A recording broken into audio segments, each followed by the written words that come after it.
Awesome. So my name is Vaishali Dialani. I'm from Dubai. I've been in the space for about 8 years now, and I work as a senior customer experience strategist for Converse Consulting. And today I'm here to share my insights on the importance of user research in the composable DXP space. It's honestly my bread and butter, and I've been doing it for really long. And I'm so honored to be here today. So, a bit more about me is that I have done over 5 to 600 interviews and different types of research methods across manufacturing, education, banking, healthcare, non-for-profit organizations, research methods that include interviews, surveys, ethnographic research, and qualitative and other quantitative metrics as well as analyzing data across different tools and technologies that we have used in the past. So that's a bit about me, and that's a little picture of me from across being able to do, in-person interviews and surveys as well as virtual. I've been recognized as the CXPA emerging leader in the Middle East, as well as top 11 CXM stars globally. So it's an honor to be here again. Um, One thing that I would love to start off with is I love what I do, and that's why I'm here. Being passionate about my role and my job, it gives me so much happiness to do research. But most of the most important thing that I enjoy is knowing my customer, is to know your customers. That's why you do research, is to literally know whom are you really designing for? What is that research? It's one of the most common things, right? We all say, yeah, we know somebody, but how well do you really know somebody? Do you empathize with them? Do you know what is their motivations? What is their drivers? So it's really time to learn and define the know somebody phase, and that includes even our customers. We all deal with customers on a daily basis. And most of the times we think we know them and we know what drives them, what's their motivational drivers, how's their behavior like. But let's deep dive into more about user research, how we can know our customers, and how all of this kind of links to the DX space and the composable world. So I'm super excited. So, did you know that 85% of design problems can be resolved by conducting user research? That's huge. Imagine we wouldn't have so many tickets roaming around, open tickets, not knowing what customers want, what different stakeholders want.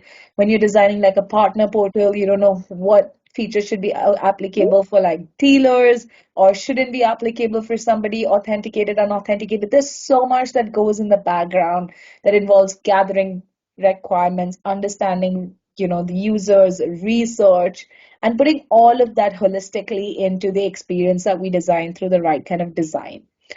But all of this can be resolved by user research.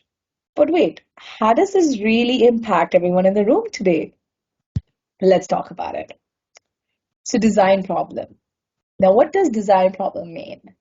Design problem means that no one's using your product or service. There is something wrong. There is something that is not making them happy about it. It's not fulfilling their purpose of why they're using your tool or service, and there is a gap that needs to be filled.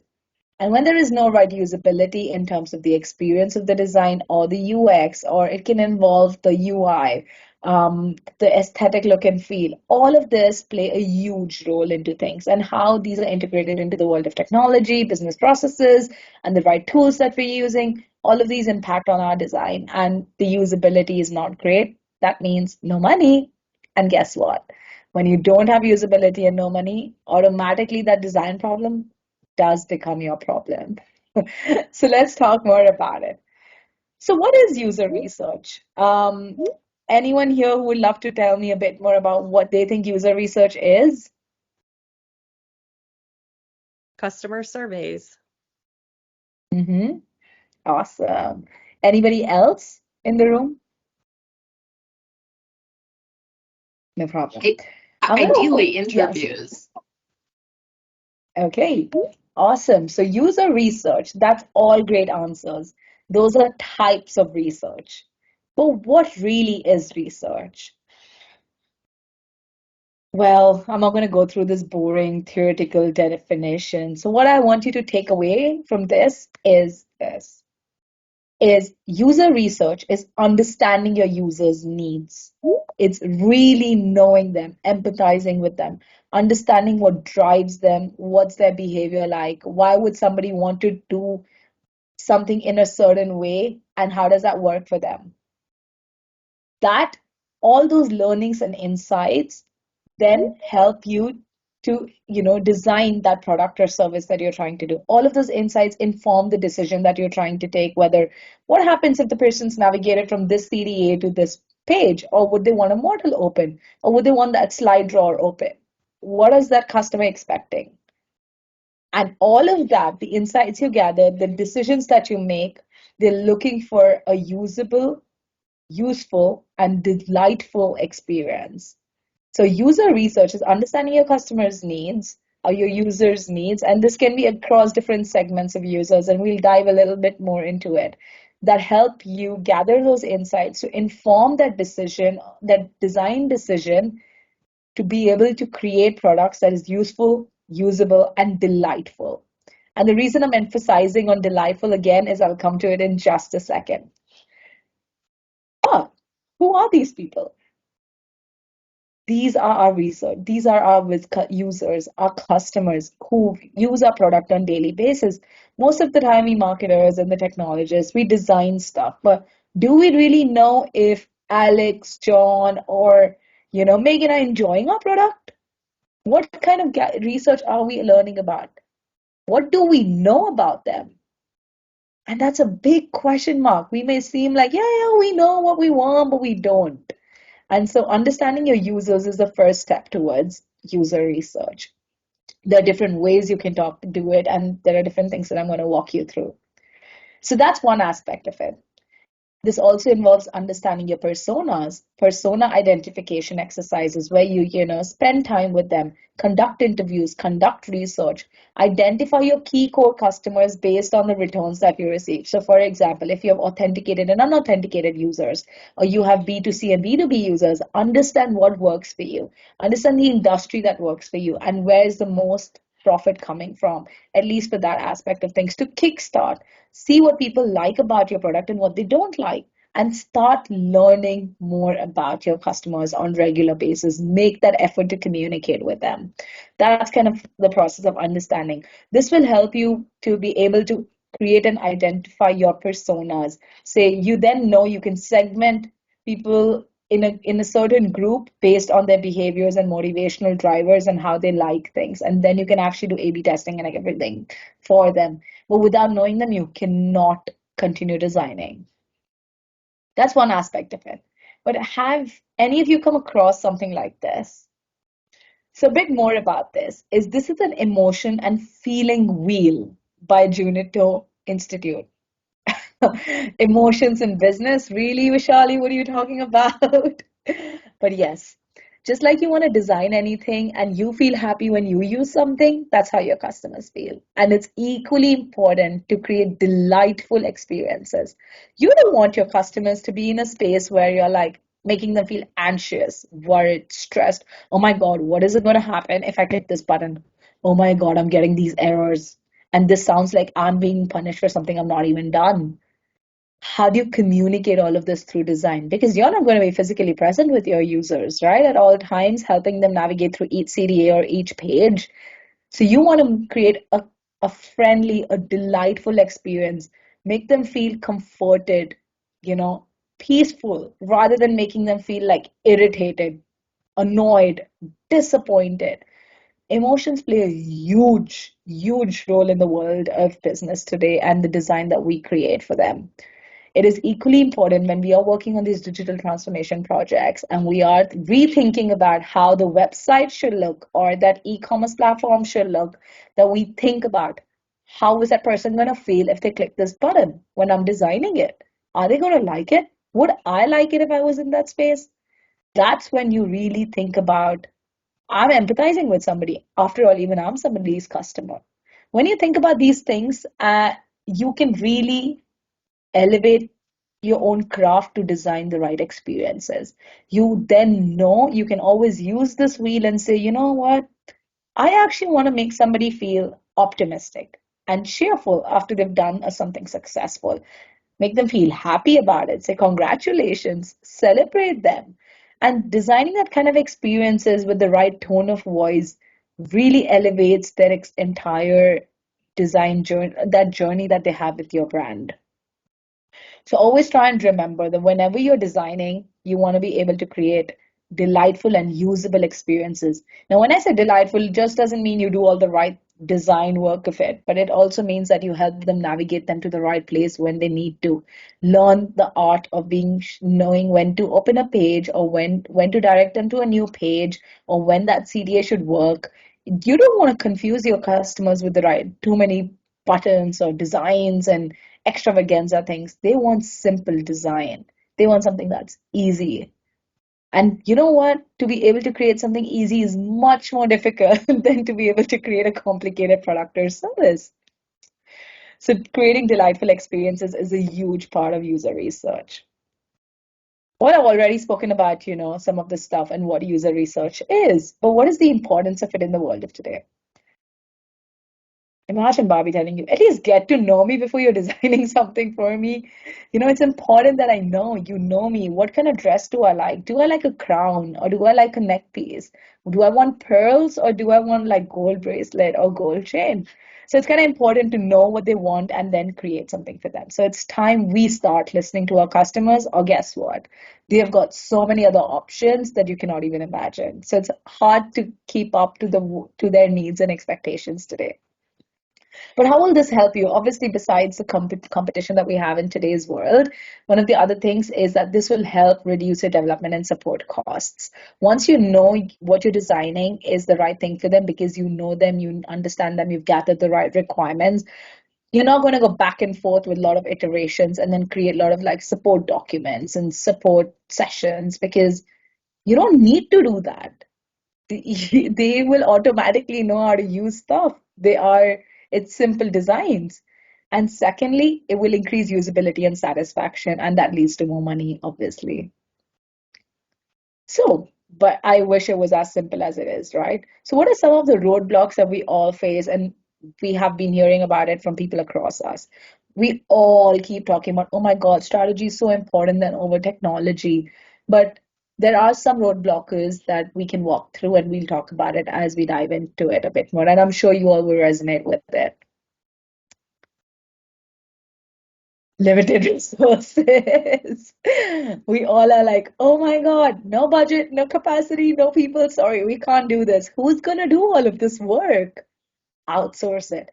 Plan it. You don't have to go extravaganza on it. It can be small things. There are so many tools and technologies available today, from like hiring freelancers on Upwork to being able to do user testing using different tools. We have so many options in bare minimum cost that we can do. But I know limited resources is like a huge thing that we all have always faced problem with. But remember that sometimes the best way to be able to do is just look at your own surroundings and environment and find out that, hey, what, everyone's a customer end of the day, and you will realize over pattern that the more you hear feedback, you will start finding patterns of like ways people think and psychology involved. So that's first thing. Resistance to change. I mean, do people really like change? And it's so difficult to get change from like higher management and get people's approvals and really explain them the problem A and then tell them like this is how we're trying to solve it. But that conflict of interest across diverse stakeholders and the resistance to change is huge because we're so used to the legacy ways of doing things. So that's another roadblocker in the world of user research. Difficulty interpreting data. I can imagine. It's all we have so many tools, but we don't know which data is connected where, which API is connected. How can I understand that data? And how is it going to help me make the right informed decisions? Um, and I can't. And lastly, it's the lack of understanding just the whole concept of what user research is, and what do I really need to get out of it that can help me connect the dots in the right way to move ahead. Oh, I'm sure these are just few of them, but there's so many more that you all will be able to relate to and would love to share with me at the end of the session. Solutions. So I wish there was one path, but there are a few, some of these challenges obviously seem very familiar to everyone, but in terms of some of the solutions that we can offer is building a user research culture. Now, it takes time. It is a cultural shift in your organization. It's not something that just like, oh my God, one person's gonna do it and it's gonna be perfect. We'll just assign it to like, Josh to do it, and Josh's gonna do all the dirty work and just give us all the amazing insights. No, it takes a lot of time. It is a cultural shift. It requires people to understand and value this customer-centric approach, and only then can organizations really overcome that resistance to change and increase that likelihood of, a successful implementation of user research programs in the organization. Also, identifying something small, right? It can be you want to start with a very basic feature. You want to look at one page, for example. Start with that. It doesn't have to be the entire project. It can be something super tiny because you want to test out if it works for you or not. And start small. It does not have to be something big. But when you take those small steps in the to bring a cultural shift, you will realize that people understand the value of it because now you're seeing results and you're capturing data to show the difference between when a CTA was clicked and when it was not clicked based on the design that you created after doing your user research versus when you didn't do that research. Second one's investing in the right technology. It is so important to be able to invest in the right tools and technologies. A, because they should be simple to use. You cannot go on using complicated products to design simple products and services for end users. If you're not happy, employee experience is directly proportionate to the customer experience as well as the user experience that you design. So you need to be happy. So invest in the right tools and technologies. You know, user research softwares and skilled personnel, people who actually know about research, what they're doing. All of this will really help organizations overcome that limited resources challenge. Along with that, the difficulty of interpreting data because the person that you invest in will know what you're looking for, and educating stakeholders. And that's why we have this amazing community where we all can chat and learn so much from each other and share these exciting sessions, community events, workshop sessions that you can take away things from here or invite them to these sessions so they can learn more about it, and not just from you but even from other people in the industry. So educating your stakeholders by making them understand the value of user research and how it can be really used to create better experiences that will lead to more loyalty, more satisfaction, more engagement. All of this will really help bring that cultural shift in your entire organization. Well, we all know about solutions, but what if I tell you that you can do all of this, learn about your customers at no extra cost? Does that sound exciting to you? I cannot wait for my dear friend Megan to dive more into it, but this is a glimpse of how you can do that. The first and the foremost, research methods obviously are involved surveys, ethnographic research, interviews. But the first thing that you can do with no cost is simply use the existing tools. Satco has amazing data collection methods where you can learn about it.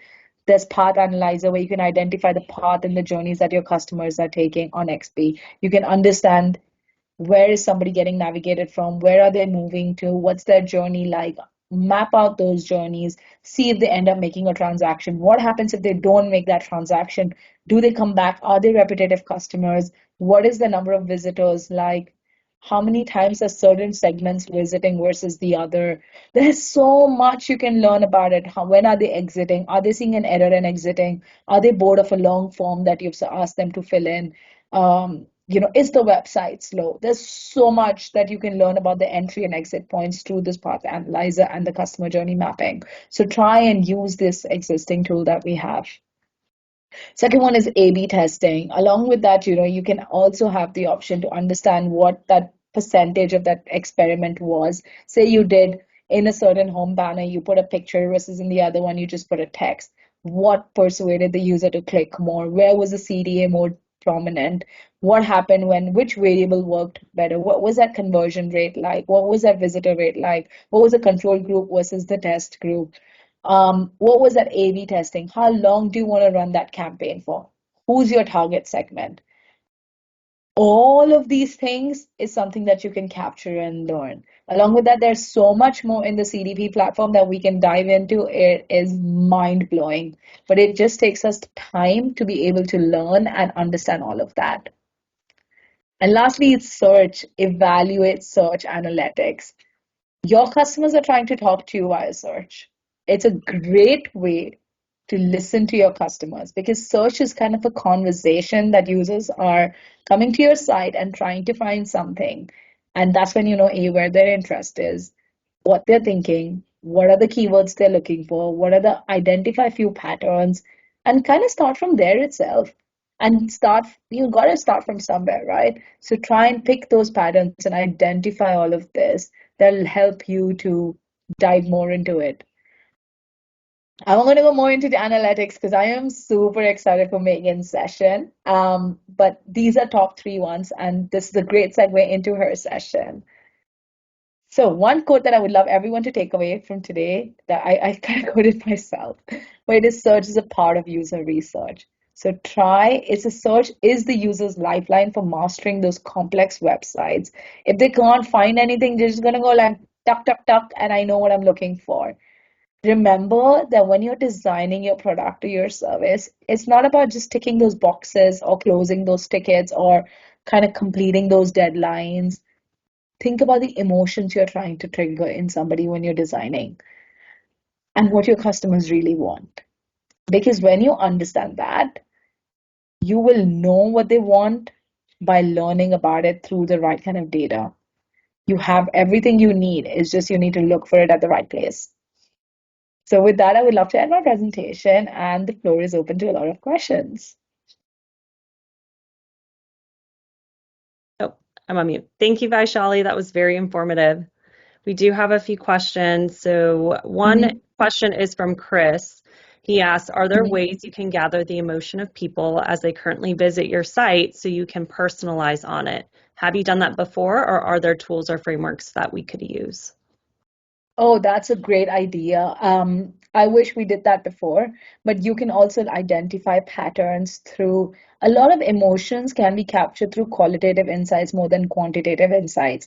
You can actually go up to them, take your, app or your website and just ask them to scroll.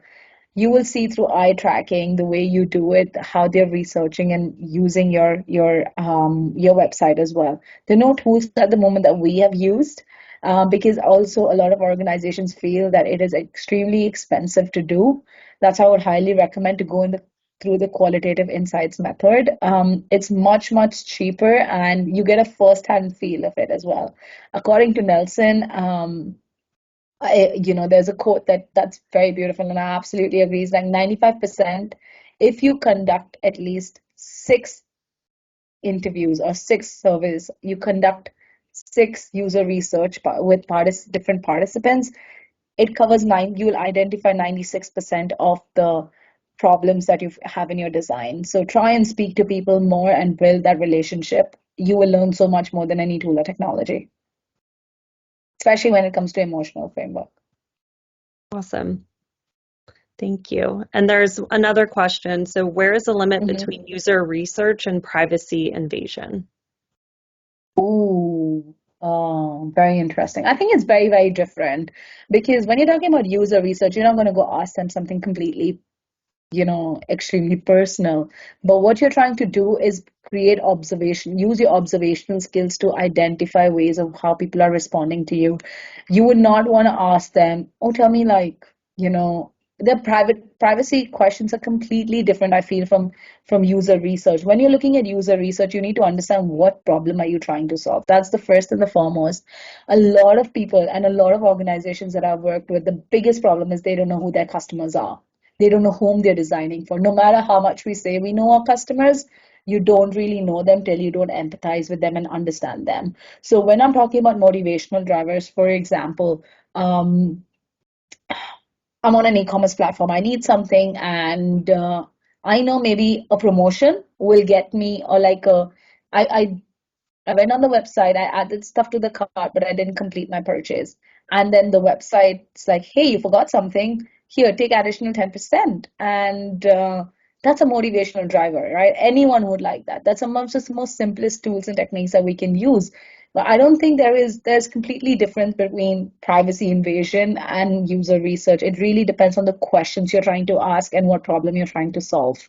Also, you can learn a lot more in terms of user research, but you have to be very observational and as well as very conversational in your questions. You don't want to sound like you're like, oh my God, tell me what this means. But it's just very conversational and slide that in. So that there are really different skills required to be able to conduct research.